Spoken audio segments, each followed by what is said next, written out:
본문 말씀 다니엘 1장 1절에서 16절까지의 말씀입니다. 그 가운데 8절 9절을 제가 봉독하겠습니다. 다니엘은 뜻을 정하여 왕의 음식과 그가 마시는 포도주로 자기를 더럽히지 아니하리라 하고 자기를 더럽히지 아니하도록 환관장에게 구하니 하나님이 다니엘로 하여금 환관장에게 은혜와 긍휼을 얻게 하신지라. 아멘. 창세기와 출애굽기의 배경으로 나오는 강한 나라, 애굽을 무너뜨린 나라는 아수르 제국이었습니다. 그리고 아수르는 다니엘서의 배경이 되는 바벨론에 의해 무너졌습니다.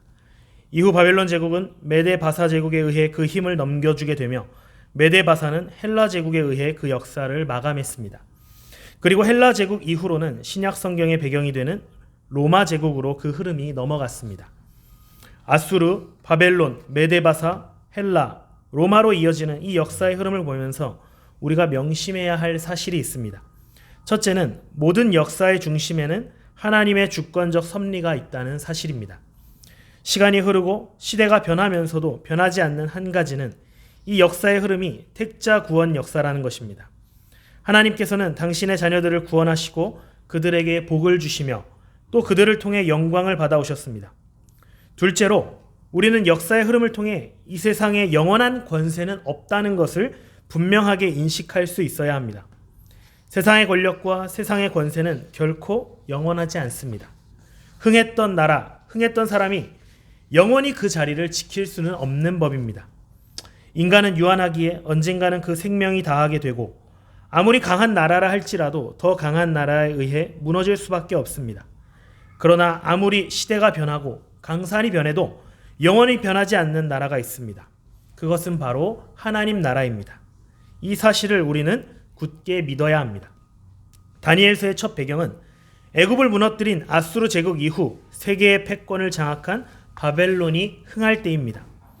하나님께서는 당신의 주권적인 섭리를 통해 강한 나라 바벨론에 의해 유다가 패망하도록 하셨습니다. 아무리 하나님의 선민이라 할지라도 하나님을 저버리고 제 갈 길로 갔던 결과는 참혹했던 것입니다. 불신앙에서 돌이켜 회개하기를 거절한 유다를 바벨론이 점령한 것은 하나님의 징계였습니다. 그리고 그 과정에서 바벨론은 왕족과 귀족의 자제들을 포로로 잡아갔는데 다니엘과 그의 세 친구도 그들 중에 있었습니다.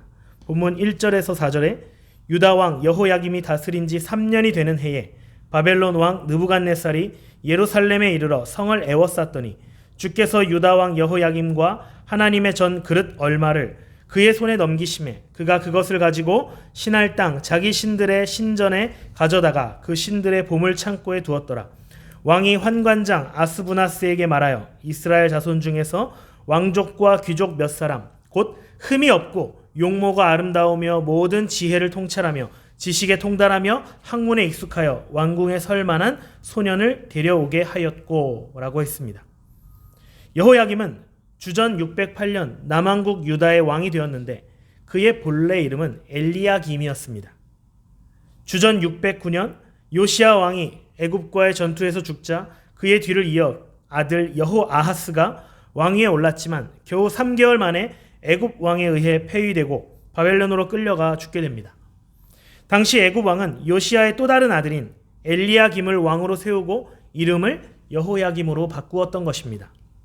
그가 왕위에 오른 지 3년째 되는 해에 유다는 바벨론 왕 느부갓네살의 침공으로 바벨론의 속국이 되었습니다. 이러한 역사적 사실들은 앞서도 언급하였다시피 유다의 죄악에 대한 하나님의 징계였습니다. 하나님께서는 당신의 자녀들이 죄를 지을 때 회초리를 드십니다. 유다는 하나님을 거역하면서도 성전이 자신들을 지켜줄 것이라고 믿었습니다. 그러나 바벨론 왕 느부갓네살은 그 성전을 약탈하고 성전의 기물들을 가져다가 자기들의 신전에 둠으로써 유다 백성과 그들의 하나님을 모욕했습니다. 그리고 이것은 본문 2절에 나와 있는 표현 그대로 주께서 그의 손에 넘기신 결과였습니다. 하나님께서는 살아계신 하나님 당신이 아닌 눈에 보이는 성전만을 의지하는 거짓된 신앙을 깨우치려 하셨던 것입니다. 그리고 그렇게 유다에게 모욕적인 상황들 가운데 왕족과 귀족들의 자녀들 중 유능한 젊은이들도 바벨론으로 끌려갔습니다. 이것은 유다를 점령한 바벨론 입장에서 상당히 좋은 전략이었습니다. 왜냐하면 인재들을 끌고 감으로써 유다의 발전 가능성을 저하시키는 동시에 그 인재들에게 어려서부터 철저하게 바벨론 중심의 교육을 함으로 바벨론의 힘도 기를 수 있기 때문입니다. 거기에 자신의 자녀들이 바벨론의 볼모로 잡혀있는 이상 그들의 부모인 왕족들과 귀족들이 바벨론에 대한 복수를 꿈꿀 수도 없는 효과도 얻을 수 있었습니다. 그렇게 끌려온 이들 가운데는 다니엘과 그의 세 친구도 포함되어 있었습니다. 그런데 이들은 이제 혹독한 시련을 마주하게 됩니다. 하나님을 섬기는 이들이 하나님을 섬기지 않는 바벨론에 와서 하나님을 대적하는 방식인 바벨론 중심의 교육을 받아야 하기 때문입니다. 그들이 마주해야 했던 첫 번째 시련은 바벨론의 학문과 언어를 배우는 것이었습니다. 본문 4절에 그들에게 갈대아 사람의 학문과 언어를 가르치게 하였고 라고 했습니다. 갈대아 사람은 당시 바벨론 제국의 근간을 형성한 지배계층을 말합니다. 바벨론의 백성 전체가 갈대아 출신은 아니었지만 지배계층이 갈대아 출신이었기 때문에 고대 근동에서는 바벨론 제국을 갈대아 사람들의 나라라는 표현으로 언급하기도 하였습니다. 역사 속에서 세계의 패권을 차지하는 대부분의 나라가 그러하듯 바벨론 제국 역시 학문이 발달하였습니다. 당시 바벨론에는 도서관이 존재했을 정도로 이 바벨론은 지식적으로 수준이 높았고 학문적으로도 크게 발달해 있었습니다. 그리고 그 포로들은 말하자면 기숙학교와 같은 곳에서 바벨론의 학문과 언어를 배워야 했던 것입니다. 그처럼 바벨론은 정복한 나라의 유능한 젊은이들을 바벨론을 위해 일할 일꾼으로 양성하고자 했습니다. 그들이 마주했던 두 번째 시련은 왕실의 음식이 제공되었다는 것입니다. 본문 5절에 또 왕이 지정하여 그들에게 왕의 음식과 그가 마시는 포도주에서 날마다 쓸 것을 주어 3년을 기르게 하였으니 그 후에 그들은 왕 앞에 서게 될 것이더라고 했습니다. 그들은 바벨론 왕실에서 제공되는 음식을 먹어야 했습니다. 이들은 3년 동안 훈련을 받게 되었는데 바로 그 기간에 왕실의 음식이 주어지는 것이죠. 그들은 훈련을 마치고 왕 앞에 서야 했기 때문에 음식은 최고급으로 제공되었습니다. 국가적인 입장에서도 이들은 상당한 기대를 받고 있었습니다. 당시의 과학적 지식이 어느 정도였는지는 모르겠지만 오늘날로 비유해보자면 유기농으로 재배된 각종 채소와 자연 친화적으로 사육된 가축들을 이용한 육류에 환경 호르몬에 전혀 노출되지 않은 음식들이 제공되었던 셈입니다. 고기 한 점을 먹어도 마블링이 풍부한 고기를 먹었을 것이고 채소 쌈 한 장을 먹더라도 전혀 시들지 않은 최상의 상태의 것을 먹었을 것입니다. 그들에게 주어진 포도주 역시 그저 평범한 포도주가 아니었을 것입니다. 온도와 습도가 완벽하게 조절되는 그런 좋은 환경에서 오랜 기간 숙성시킨 최고급 포도주가 그들에게 주어졌을 것입니다. 생각하기에 따라서 이것은 그들에게 아주 좋은 기회이기도 했습니다. 지금의 상황을 있는 그대로 받아들이고 그곳에서 순응하며 살면 되지 않겠습니까? 또 음식은 어디까지나 음식일 뿐인 것 아닙니까? 이방 민족들이 먹는 음식을 먹는다고 해서 곧장 여호와 하나님을 섬기는 마음이 바뀌어 버리는 것도 아닙니다. 또 그 음식을 먹는 순간 갑작스레 하늘에서 불이 떨어져서 즉각 심판을 받는 것도 아닙니다. 그렇다면 그냥 그 음식을 먹으면 되는 것 아니겠습니까? 그러나 여호와 신앙을 가진 이스라엘 백성에게는 이것이 신앙적으로 큰 문제가 되는 일이었습니다. 왜냐하면 바벨론의 종교적 관습에 의하면 왕에게 올리는 모든 음식은 먼저 바벨론 신에게 바쳐진 것이었기 때문입니다. 따라서 바벨론 왕실에서 주어지는 음식을 먹는다는 것은 그 음식이 바쳐진 그 우상에게 자신의 육신과 건강과 장래의 모든 것을 다 맡긴다는 영적인 의미가 담겨 있는 것입니다. 결국 이 음식을 먹는다는 것은 여호와 신앙을 버리고 이방 신을 섬기는 것과 같은 행위였던 것입니다. 또 저들에게 주어진 시련 중 하나는 바로 바벨론식으로 이름을 바꿔야 했다는 것입니다. 본문 6, 7절에 그들 가운데는 유다 자손 곧 다니엘과 하나냐와 미사엘과 아사랴가 있었더니 환관장이 그들의 이름을 고쳐 다니엘은 벨드사살이라 하고 하나냐는 사드락이라 하고 미사엘은 메삭이라 하고 아사랴는 아벳느고라 하였더라 하고 했습니다. 일제강점기 당시 일제는 우리나라의 황민화 정책을 펼쳤습니다. 황민화 정책이란 조선인들을 일본의 왕에게 충성하는 국민으로 만들겠다는 것입니다.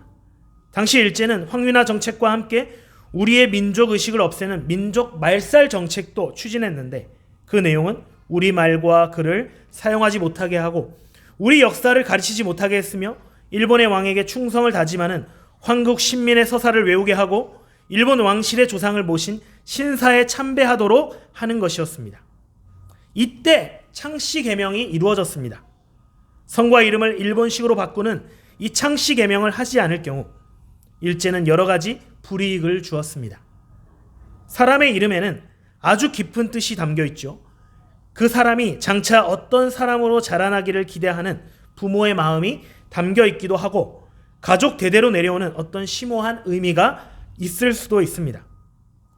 또 특히 신앙의 가정에서 태어난 자녀라면 그 자녀의 이름에는 신앙을 드러내는 의미도 담겨 있습니다. 마찬가지로 하나님을 섬기는 이스라엘 백성들의 히브리식 이름은 하나님에 대한 신앙을 나타내는 것이었습니다. 다니엘은 나의 하나님은 재판장이시다 라는 뜻이고 하나냐는 하나님은 은혜로우시다 라는 뜻이며 미사엘은 하나님 같은 분은 누구인가? 아사랴는 여호와는 나의 도움이시다 라는 뜻이 담겨 있습니다. 그런데 그들에게 붙여진 이 바벨론식 이름은 바벨론 신과 관련된 것이었습니다. 벨드사살은 벨이 그의 보호자이다 라는 뜻인데 이 벨이라고 하는 것은 바벨론의 대표적인 신들 중 하나입니다. 사드락은 아쿠의 명령이라는 뜻인데 이 아쿠는 달의 신을 가리킵니다. 메삭은 아쿠와 같은 자 누구인가? 라는 뜻이고 아벳느고는 느보의 종이라는 뜻인데 느보 역시 바벨론의 신 중에 하나였습니다. 이렇듯 우상에 대한 신앙 고백, 우상에 대한 충성을 다짐하는 이름이 저들에게 주어진 것입니다. 이것은 신앙인에게 있어서 큰 시련이었습니다. 매우 치욕적이면서도 고통스러운 것이었습니다. 다니엘과 새 친구들에게 주어진 현실은 매우 좋은 기회인 동시에 신앙의 위기였습니다. 이런 상황을 그들은 어떻게 극복했습니까? 첫째로 그들은 뜻을 정하였습니다. 본문 8절에 다니엘은 뜻을 정하여 왕의 음식과 그가 마시는 포도주로 자기를 더럽히지 아니하리라 하고 라고 했습니다. 다니엘의 세 친구는 바벨론 왕실에서 제공되는 음식과 포도주로 자신들을 더럽히지 않을 것을 결심하였습니다. 바벨론의 학문과 언어 그리고 이름을 계명하는 정책에 대해서는 이의를 제기하지 않았지만 그들이 음식에 있어서만큼은 이토록 강경한 태도를 보이는 이유가 무엇이겠습니까?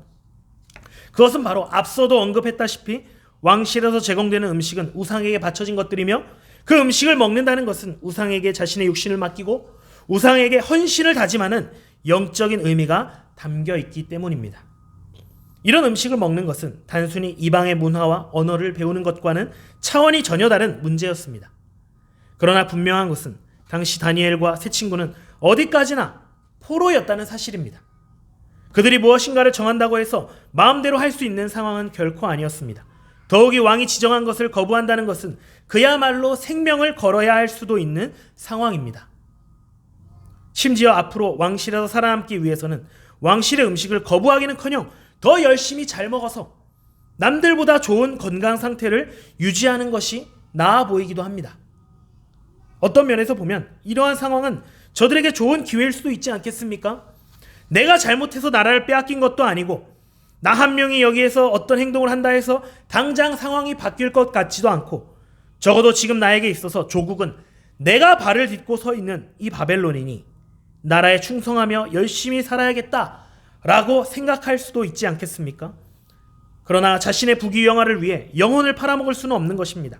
나의 영달을 위해 신념까지 버릴 수는 없는 것입니다. 아무리 살아남기 위한다고 해서 신앙을 저버릴 수는 없는 것입니다. 그래서 다니엘과 세 친구는 어려운 선택을 했습니다. 그리고 왕실에서 주는 음식으로 자신들을 더럽히지 않겠다고 결정한 것입니다. 무한 경쟁의 시대에 남들보다 뒤에서 출발하겠다고 결정한 것입니다.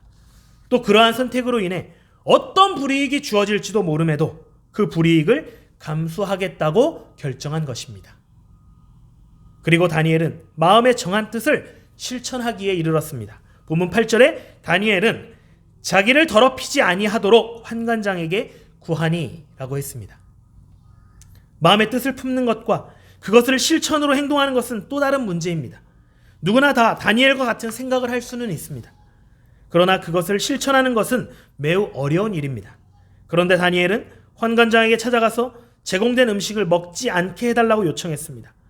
아무리 확고한 의지와 결단이 있었다고 하지만 고위 관리인 환관장에게 자기 뜻을 전한다는 것은 쉬운 일이 아닙니다.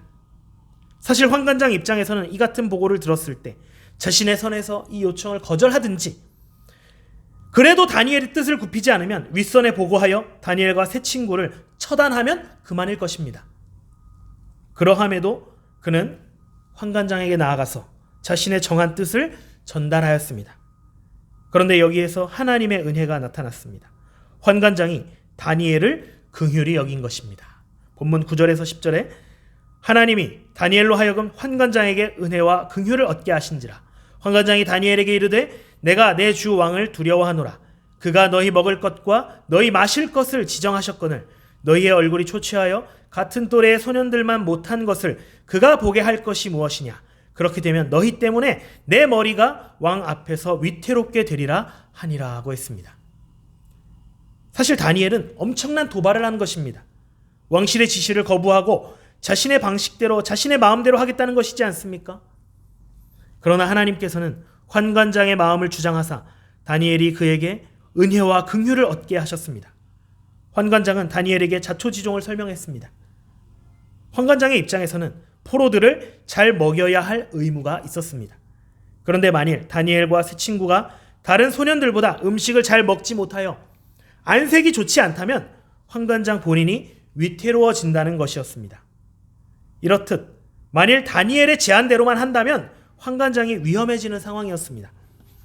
바로 이런 상황에서 다니엘은 한 가지를 생각해냅니다. 본문 11절에서 13절에 환관장이 다니엘과 하나냐와 미사엘과 아사랴를 감독하게 한 자에게 다니엘이 말하되 청하오니 당신의 종들을 열흘 동안 시험하여 채식을 주어 먹게 하고 물을 주어 마시게 한 후에 당신 앞에서 우리의 얼굴과 왕의 음식을 먹는 소년들의 얼굴을 비교하여 보아서 당신이 보는 대로 종들에게 행하소서 하매 라고 했습니다.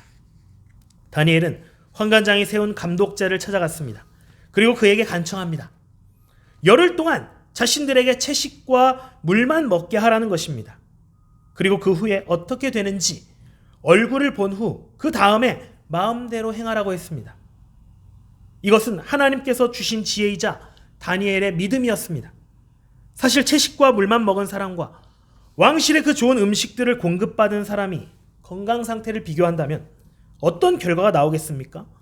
보나마나 뻔한 결과가 아니겠습니까? 그러나 다니엘이 이런 제안을 할 수 있었던 것은 당신의 자녀를 먹이시고 입히시는 하나님의 돌보심을 그가 굳게 믿었기 때문이었습니다. 사랑하는 성도 여러분, 다니엘과 세 친구는 장차 바벨론 왕궁에서 일할 자들이었기 때문에 철저히 바벨론식으로 훈련받아야 했습니다. 그런데 이것은 하나님의 백성으로서 고유한 신앙과 가치관을 가진 저들에게는 엄청난 시련이었습니다. 무엇보다 유일하신 하나님을 믿는 그들에게 온갖 이방 신들을 섬기는 그들의 삶의 양식을 배워야 한다는 것은 그야말로 자신의 신념조차 버려야 하는 일이었기 때문입니다. 비록 하나님을 저버린 데 대한 징계로 바벨론의 손에 붙여져 포로로 끌려온 상태였지만 유다의 왕실과 귀족 집안에서 그래도 하나님 중심의 교육을 받아왔던 그들에게 이런 상황은 신앙적으로나 민족적으로나 큰 어려움으로 다가올 수밖에 없었습니다. 그들은 이제 선택을 해야 했습니다. 아니, 엄밀히 말하자면 선택할 것이 없었습니다. 포로의 신세에서 무엇을 선택할 수 있겠습니까? 그냥 주어지는 대로 살아야만 합니다. 어쩌면 바벨론에서 그냥 살아남기 위해 애쓰는 편이, 신앙 같은 거 잠깐 저버리고 살아남기 위해 애쓰는 편이 더 나을지도 모릅니다. 지금까지 살아온 시간보다 앞으로 살 날이 더 많이 남아있는 그들입니다. 그렇다면 그곳에서 가정도 이루어야 하고 앞으로 가족들도 먹여 살려야 합니다. 괜히 국가에 반발하고 나섰다가 잘못되느니 주어진 현실에 순응하며 사는 편이 더 합리적이고 더 상식적인 결론입니다. 산 사람은 살아야 하지 않겠습니까? 그런데 이 산 사람은 살아야 한다라는 논리가 늘 우리의 믿음을 시험합니다. 이 세상은 우리에게 그 논리를 통해 세상과 타협할 것을 종용하는 것입니다.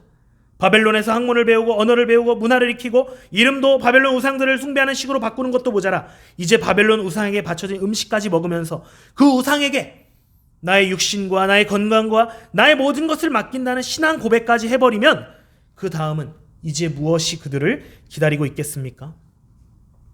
아직은 괜찮아. 이 정도는 괜찮지. 이런 것까지는 하나님께서도 이해하시겠지 라고 하면서 하나씩 신앙의 자존심을 내려놓다가 마지막에는 하나님까지 내려놓아야 하겠습니까? 우리가 사는 이 세상의 현실은 우리에게 신앙의 길을 저버리게 만듭니다. 아무리 생각해 보아도 믿음으로 사는 것은 어리석은 일처럼 보입니다. 지금 당장 내가 먹고 사는 것이 힘든데, 지금 당장 월세는커녕 공과금 내기도 바빠 죽겠는데 하나님께 11조 헌금을 드리는 것이 가당키나 한 것입니까? 고3이 돼서 친구들은 다 유명한 강사를 찾아가서 주일마다 학원에 다니는데 그 시간에 교회에 나와서 예배 드리는 것이 어떻게 합리적인 것처럼 보이겠습니까?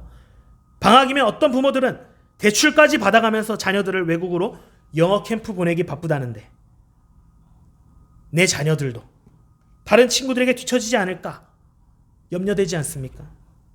그래서 주일 성수도 잠시 내려놓고 헌금하는 것도 잠시 내려놓고 교회에서 봉사하는 것도 조금씩 내려놓고 그렇게 하다가 그렇게 점점 더 교회와 멀어지고 하나님도 내려놓으시겠습니까? 일제강점기 시절 많은 목회자와 기독신자들이 신사참배에 항거하다가 순교했습니다. 우리는 그들을 참으로 존경하며 그들의 믿음을 본받아야 한다고 생각합니다. 그런데 사실 그렇게 순교한 믿음의 선배들보다 일제 앞에 무릎을 꿇고 신사참배에 앞장선 신자들이 훨씬 더 많았습니다. 그들 중에는 일제의 총칼 앞에서 어쩔 수 없이 동방요배를 하고 신사참배를 했던 이들도 있었지만 적극적으로 일본에 충성을 맹세하며 행했던 이들도 있었습니다. 참으로 가슴 아픈 한국교회의 역사입니다. 사실 타협과 믿음이라고 하는 것은 종이 한 장 차이에 불과합니다. 우리도 그런 상황에 놓이게 되면 어떻게 행동할지 모릅니다. 끝까지 신앙을 지키겠노라 그 다짐하는 그 마음을, 그 결심을 그때도 할 수 있을지 우리는 결코 장담할 수 없습니다. 그렇기에 우리는 작은 것부터 양보하지 말아야 합니다. 결코 타협해서는 안 됩니다. 우리가 11조를 교육할 때 어린아이들에게 반드시 가르쳐야 하는 것이 아주 적은 돈이 생겼을 때부터 11조를 실천하게 하는 것입니다. 1,000원이 생겼을 때 100원을 할 수 있어야 10,000원이 생겨도 1,000원을 할 수 있고 나중에 어른이 되어 수천만 원이 생겨도 수백만 원을 하나님께 드릴 수 있는 것입니다. 마찬가지로 우리가 신앙생활의 아주 작은 부분부터 실천할 때 훗날 우리의 신앙은 더 큰 열매를 맺을 수 있습니다. 다니엘과 세 친구가 그처럼 바벨론의 포로로 잡혀온 첫 순간부터 타협하지 않고 신앙을 지켰기 때문에 그들은 나중에 뜨거운 풀무불 앞에서도 신앙을 저버리지 않을 수 있었고 사자의 밥이 될 수 있는 상황에서도 당당하게 하늘의 하나님께 기도할 수 있었던 것입니다. 여러분의 신앙을 당당하게 드러내십시오. 세상 친구들이 주일에 만나자고 하고 세상 친구들이 주일에 중요한 모임을 만들어 여러분들을 초대해도 교회에 가야 한다는 것을 당당하게 밝히십시오. 아니 여러분들 주변에 있는 사람들이 처음부터 여러분들 때문에 주일에 모임을 하지 않게 하십시오. 그러려면 여러분들이 세상 속에서도 인정받는 사람이 되어야 합니다. 여러분이 회사에서 엄청나게 인정받는 사람이 된다면 회사에서 여러분들을 해고하고 싶어도 해고할 수가 없습니다. 기독교인을 죽도록 싫어하는 상사라도 일 잘하는 여러분을 자를 수가 있겠습니까? 정치인들을 보면 어느 날에는 교회에 가서 예배를 드렸다가 또 어느 날에는 불교 행사에도 갑니다. 또 어느 날에는 천주교 행사에도 갑니다. 그러면서 사이비 이단 단체와도 적절한 거리를 유지하면서 그 신도들도 달래주어야 합니다. 마치 신앙의 소신을 버려야 정치인으로서 성공할 수 있을 것만 같습니다. 사업도 마찬가지지요. 사업을 하려면 거래처 사람들의 비위를 잘 맞춰주어야 합니다. 술도 한잔 해야 하고 주일에 골프 치러 가자고 하면 가야 합니다. 교회 생활 정도는 살짝 뒷전으로 물러두어야 사업에서 성공할 수 있을 것만 같습니다. 예전에 인터넷으로 신앙 상담을 해주는 글에서 어느 무명 기독교인 배우가 승려 역할을 배역으로 맡게 된다면 어떻게 해야 하는지를 묻는 내용을 보았습니다. 무명 배우의 처지에서는 배역 하나하나를 가릴 처지가 아니죠. 이것도 하고 저것도 하고 연기를 인정받고 성공하기 위해서라면 종교적인 신념 정도는 잠시 가슴 깊이 묻어두고 내 영혼까지 갈아 넣어야 할 것만 같죠. 그때 그 신앙 상담 글에 답변을 해주신 목사님의 대답은 앞으로 모두가 인정할 만한 대배우가 되어서 배역을 결정할 수 있을 만큼의 영향력을 가진 사람이 되라는 것이었습니다. 그리고 그렇게 성공한 뒤에는 반드시 돈을 떠나서 아주 귀한 신앙의 콘텐츠를 만들어 보라는 것이었습니다. 우리는 당당한 신앙인이 되어야 합니다. 물론 지금 말하는 이 당당함은 무모함을 말하는 것이 아닙니다. 악에 바친 혈기를 말하는 것도 아닙니다. 이 당당함은 하나님께서 우리에게 주시는 믿음입니다. 우리가 혈기가 아닌 믿음을 통해 당당함을 드러낼 때 하나님께서도 역사하십니다. 다니엘과 세 친구가 결단하고 실행하였을 때 그 결과는 어떠하였습니까? 본문 15절 16절에 열흘 후에 그들의 얼굴이 더욱 아름답고 살이 더욱 윤택하여 왕의 음식을 먹는 다른 소년들보다 더 좋아 보인지라. 그리하여 감독하는 자가 그들에게 지정된 음식과 마실 포도주를 제하고 채식을 주니라 하고 있습니다. 이것은 기적이었습니다. 하나님께서는 직접 개입하심으로써 당신께 대한 신앙의 정절을 지키려는 자들을 보호해 주신 것입니다. 여러분들의 지나온 신앙의 여정들을 생각해 보십시오. 분명 지금보다 뜨거웠던 기억이 있을 것입니다. 기도하려고 눈만 감아도 눈물이 흐르고, 성경을 보다가 밤새도록 회개하고, 찬양을 부르다가 나를 지켜주시고 인도해 주시는 하나님의 은혜가 너무나도 감사해서 펑펑 울었던 기억이 혹시 있지 않습니까? 없다면 지금부터 만들면 됩니다. 그리고 그때의 기억이 있다면 우리는 그때의 그 마음을 회복해야 합니다. 그때 우리는 아무것도 먹지 않아도 하나님의 말씀만으로도 뜨거웠습니다. 그때 우리는 아무리 걱정 근심이 내 앞에 쌓여 있어도 주님 한 분만으로 만족했습니다. 무슨 일이 있어도 주님의 곁을 떠나지 않으리라 다짐했습니다. 그런데 지금은 어떻습니까? 지금 우리의 모습은 어떻습니까? 혹시 세상과 타협하고 있지는 않습니까? 자신의 연약한 믿음을 현실적인 상황이라는 말로 포장해가며 합리화하고 있지는 않습니까? 신앙은 결코 양보하지 않는 것입니다. 신앙은 결코 타협하지 않는 것입니다. 신앙은 결코 물러서지 않는 것입니다. 무모함이 아닌 당당함을 회복하시기를 주님의 이름으로 축원합니다. 채식만 하고 물만 먹어도 하나님께서는 나를 지켜주신다고 믿었던 다니엘의 그 믿음을 여러분들도 가지시기를 주님의 이름으로 축원합니다. 그래서 풀무불에 던져질 위기에서도, 사자굴에 던져질 위기에서도 당당히 신앙을 드러내고 차라리 죽으면 죽었지 결코 나의 믿음은 포기할 수 없다고 하는 그 위대한 신앙의 신념을 포기하지 않으므로 결국 마지막 날 우리 주님 품에 안겨서 지난날의 모든 시간을 위로받는 우리 모두가 되기를 주님의 이름으로 축원합니다. 아멘. 기도하겠습니다. 자비하신 하나님, 감사합니다. 그 옛날 바벨론의 포로로 끌려갔던 다니엘과 세 친구는 큰 시험을 만났습니다. 그러나 저들은 신앙의 절개를 지켰습니다. 주님, 오늘날 우리가 살아가는 이 세상도 우리에게 신앙의 정절을 지키기보다는 세상과 타협할 것을 유혹하고 종용합니다. 그러나 그런 가운데서도 꿋꿋하게 그리고 당당하게 신앙을 지키는 우리 모두가 다 되게 하여 주시옵소서. 예수 그리스도의 이름으로 기도드립니다. 아멘.